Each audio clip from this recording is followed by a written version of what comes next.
What would happen if the great Caitlin Clark played back in the day for the Detroit Pistons? Michael McLean, brassballsvideos.com. Actually, overcast day out here at the lake. I am an ex-professional hockey coach, ex-amateur championship hockey coach, turned 8-figure entrepreneur, husband, father, and small business owner, just like you, and sports fanatic.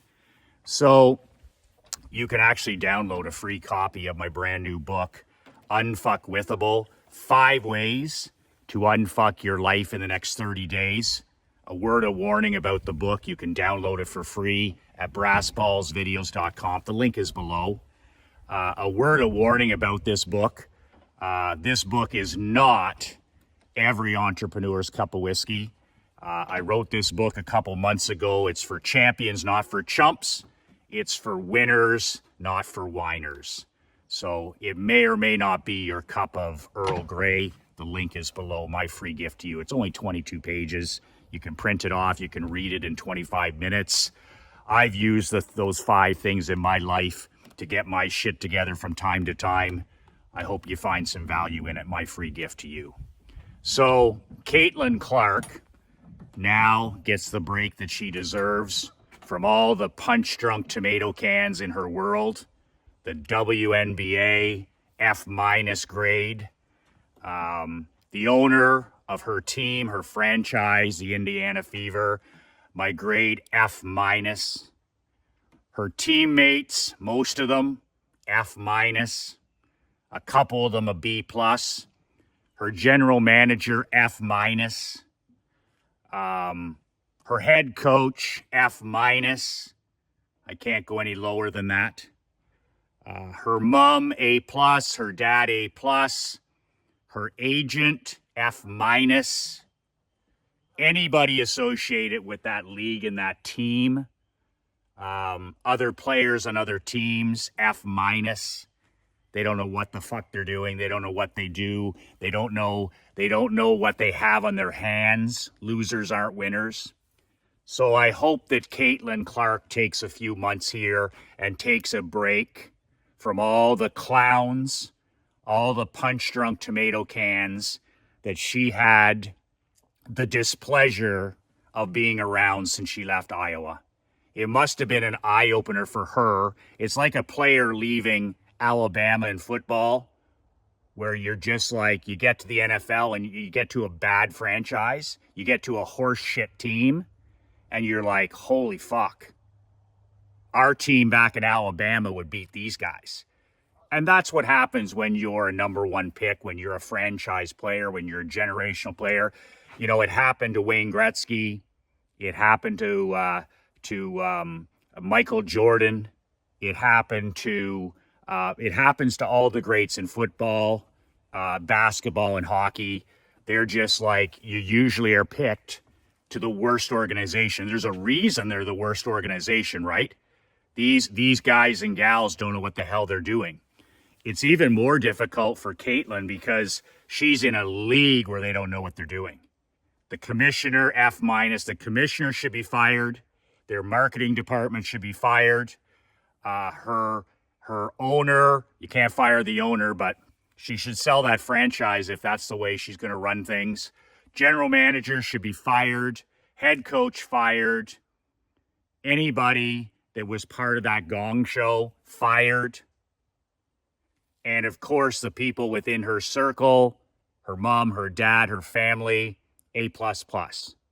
For a person to conduct themselves with such amazing grace and amazing professionalism that she did, she just put her head down and she just played.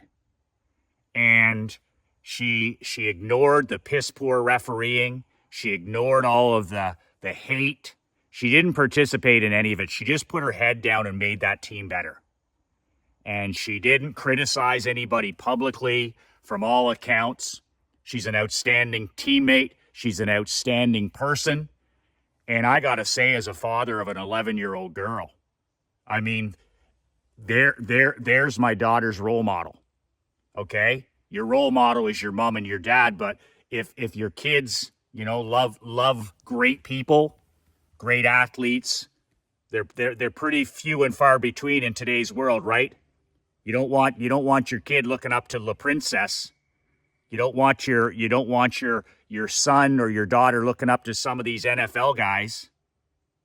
But I'll tell you right now, like, as a father of an 11-year-old daughter, I mean, we have a book called Rebel Girls that we read every night. My wife, Kristen, and I, we read Rebel Girls to our daughter ever since she was like 5 years old. These amazing, badass women who have changed the world. Everybody from Earhart, like, we're talking artists, we're talking musicians, we're talking inventors, we're talking about physicists, we're talking about athletes, we're talking about people that literally, badass women that have literally transformed history. And the only person who's not in that book, because the book is a couple of years old, is Caitlin Clark. Because I'll tell you right now, I talk to my kid every day about Caitlin Clark. And I talk about, what character looks like, what integrity looks like, how a pro handles her business on and off the court, how a pro handles her business. And she's already up there with the greatest of all time. Like, she's going to do more for her sport than any other woman in history. I mean, she's going to do more for women's basketball, she already has, than any other woman has done for her sport, and probably any man. I mean, I put her at the level or above what Tiger Woods, how he re-energized golf. I mean, Nicklaus is the greatest of all time, but when golf needed a shot in the arm, along came the phenom, right? Tiger Woods. And I compare what she's done in her first season to, what Woods did. Like, he revolutionized the game, and he brought in millions of eyeballs and millions of dollars. And she's just starting to do exactly the same. But she's going to be bigger for her sport, if she isn't already, than him. And she's a tremendous person. So I'm a huge hockey guy, right? Like, I read books on the great coaches, whether it's football or basketball or hockey. And one of my all-time favorite coaches is the late, great Freddie the Fog Shero. They call Freddie he was the head coach, back-to-back Stanley Cup winner with the Philadelphia Flyers. And if you don't know anything about hockey, you should at least know the Broad Street Bullies, the early 1973, 74, 75 Philadelphia Flyers. That team was the perfect representation of that city. Grit, guts, blue collar, hardcore. And Freddie Shero was the brains, the mastermind behind it. And when he started coaching, I mean, he was from a different planet. He was ahead of his time. And he looked at the way the game was playing back in the 70s. Remember the 70s? And he said, we can't compete with the Montreal Canadiens. We can't compete with these teams that are built on pure skill. So Freddie actually studied the Soviets. And he said, okay, this is the type of team we're going to build in Philadelphia. And we're going to build it with this concept. We're going to be able to beat them on the ice, but we're also going to be able to beat them in the alleyway. So they started focusing on skill and toughness. Skill and toughness. Every player they drafted, every free agent was on skill and toughness. And of course, they started by drafting, Bobby Clark, their captain, skill and scary toughness. And you just went through their lineup as they developed this team, and they started having more success and more success.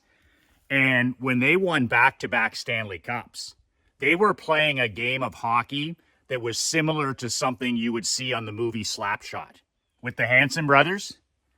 Like, literally, and they didn't get enough credit for their skill. Guys like Bill Barber and all the, Reggie Leach and all these amazing players. But I'm telling you right now, the Philadelphia Flyers, they were appropriately named the Broad Street Bullies.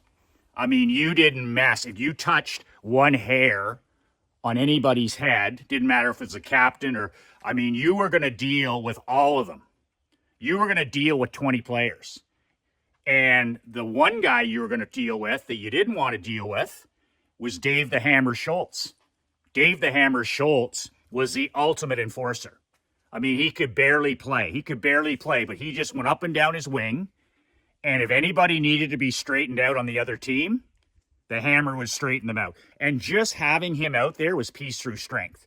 Near the end of his time in Philly, he couldn't get anybody to drop the gloves with him. Are you nuts? Like, there's no way. So he accomplished peace through strength. He gave the skill players, the Caitlin Clarks, although there was nobody as great as Caitlin on that team, he gave them the space to work their magic. He gave Bobby Clark and Bill Barber and these guys the space because the opposition knew any shenanigans, any cheap shots, anything dirty, and you're going to answer for it toe to toe. And in a lot of times, Schultz would just skate up to a person at a face-off, and he would say, if that happens again, you and I are going to go for a canoe ride. And what he meant by that was, you know, he's going to beat the shit out of you, and it's going to happen fast. And Fred Shero built this team all around protecting his great players. So I was just thinking about all the horse shit, all the cowards around, all of the cowards and poodles around Caitlin Clark, the whole league, plus that franchise. It's a master class in what not to do. It's a master class in what not to do. How that team is run, how it's coached, how it's organized. The WNBA is a master class on what not to do when you have God's greatest gift to your league. You're just handed a lottery ticket. You're just handed your future and F-. But as she played in the NHL back in the day, and she played for a guy like Fred Shero, and she played on a team like the Philadelphia Flyers, she would be able to work her magic. She'd be able to play the game. She'd be able to focus on her art, her craft, and she could do it with peace of mind. Because if anybody touched a hair on her head, red snow, they call it. Red ice, red snow. And because of peace through strength, when you have the type of team that can handle business, if she had players on her team, if she had a coach, if she had an owner, if she had a manager that had any toughness, any balls, any mental balls, they would have straightened this out in the exhibition season or the start. The first time somebody took a liberty with her, they wouldn't have looked to the referees. They wouldn't have blamed the referees. They wouldn't have blamed the league. They wouldn't have blamed, racism. They would have just handled their business. They would have emptied those fucking benches. See, when I coach minor pro hockey and junior hockey, in the exhibition games that don't matter at all, there would be another team that would take a liberty with one of our star players. They'd do something cheap. They'd try to injure somebody, whatever it was. And I'd empty the bench. 20 fights at the same time. You touch one of us, you touch 20 of us. That's a brotherhood. Same thing with a basketball sisterhood. It brings your team together like glue. And here's the funny thing. The last 6 years I coached my championship junior team, we averaged less than 2 fights a season. Michael, but you had the toughest team. I had the mentally toughest team. And fighting is no longer a part of sports. But I'll tell you right now, the ability to fight, even though you don't have to, is everything. The ability to be dangerous is everything. Peace through strength, right? Everybody in this world, whether it's business or sports, they know who they can screw with. They know who they can, what you'll tolerate. And at the first time I watched Caitlin play pro, and that a cheap shot knocking her to the floor, and nobody did fuck all. Nobody on her team, no coach. They ran to the press, they blamed the media, or they blamed the referee, or whatever the hell it was. Nobody handled business. They should have emptied the benches. Would have been the greatest promotion for that league ever, by the way. You think it's big now. That would have been WWE big. And she would have been, it would have been right around the league. You touch her, you touch all of us. And if you touch one hair on her head, we're going to handle business. They did none of that. They're poodles. They're not lions. They're not lionesses. They're lambs. Lambs who go to slaughter. And unfortunately, if it continues, if they don't get some people around her who know how to win, then she's going to get hurt. This happened with the great Mario Lemieux in Pittsburgh. All of a sudden, in his late 20s, he started missing games because of back problems. Why do you think Mario Lemieux had back problems in his late 20s? Because he got hammered for a decade before they protected him. Wayne Gretzky didn't get hammered for a decade. He had Dave Semenko. You touch Gretzky, you better run. Sidney Crosby. You touch Sidney Crosby, you better run. You touch Kobe, you better run. Same in football. Like, you protect your stars. Referees should protect the stars. You touch La Princess, La Victim. Are you kidding me? You're going to the free throw line. So what's up with Clark? I mean, she's going to need these months off to recover. So if Fred Shero was the coach, if Bobby Clark was the captain, if she was playing on a team like the Broad Street Bullies, oh boy, she'd be having a time. There wouldn't be any eyelashes smirking at her, laughing, smirking. Are you kidding me? She'd be still getting up off the floor. All the smirks go away. All the social media nonsense from other players goes away. All of the chirping, all of the trash talk on the court goes away when you can handle your business. When I was coaching my junior hockey guys, we always finished last in penalties. And I said 2 fights. How, Michael? Last in penalties? I'd empty the benches the first chance I had. In an exhibition game, I'd get suspended for 2 games. I didn't care. I watch it from above. It's exhibition. And I literally would send a message every season that we won't tolerate it for a fucking second. We're going to be the hardest working, most disciplined, most professional, and cleanest team. We're here to play the game the right way. If you step out of line and you test us, we will pass that test, and you will be held accountable. Peace through strength.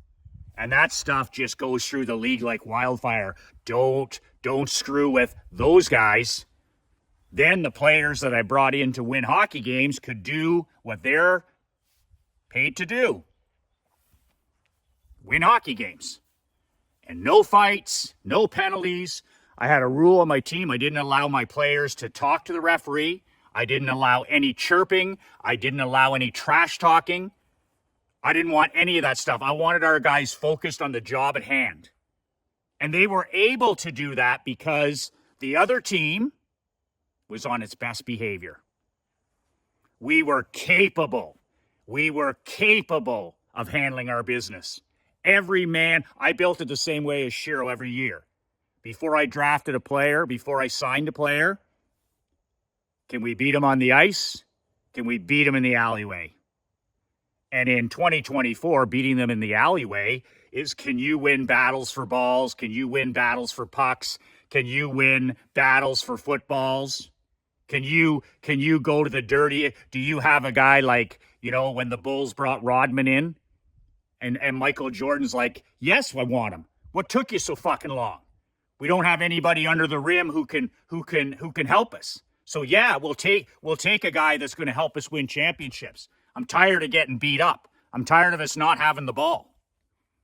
So I just think about what an incredible role model she is.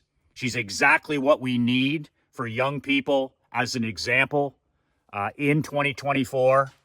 But man, you gotta protect that special gift. It's a gift from God. And she's a great person. And they need to get the right people around her.